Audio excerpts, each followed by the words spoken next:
Meanwhile, spring sports about to start up. Student athletes obviously chomping at the bit after they had their season canceled last year due to the pandemic.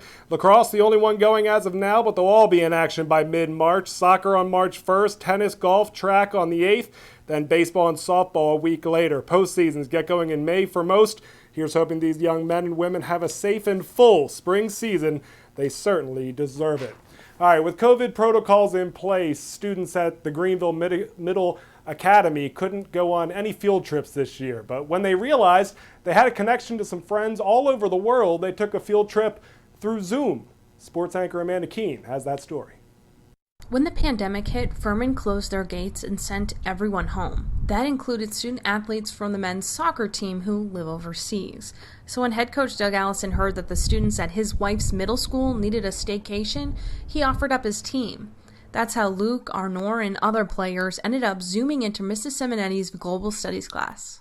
I can teach the subject all day long, but nothing's going to be getting firsthand perspective from someone who actually lives in these countries that we discuss. So the players show their hometowns, everywhere from Reykjavik, Iceland to Wales to a small village outside of London, and the kids got a kick out of it. The first time I can remember having kids stop me in the hall asking me, I heard we're doing such and such in class.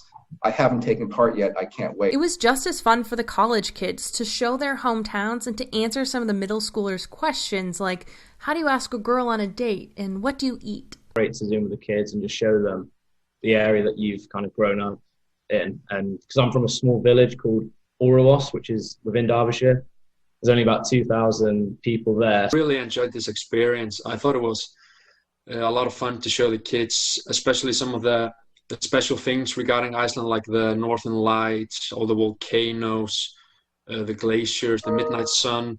So all of those things were really exciting for me to show them. It got the kids excited about learning again, something they haven't felt in a while with all of the challenges of this past year. Even though the gates are back open and the student athletes are back on campus, they want to continue this tradition of sharing their home countries with these young students. With the Paladins in Greenville, I'm Amanda Keene, Fox Carolina Sports. Amanda, thanks. Now, coming up after the break, South Carolina's biggest school district tells us how they've improved e-learning and now more prepared going forward.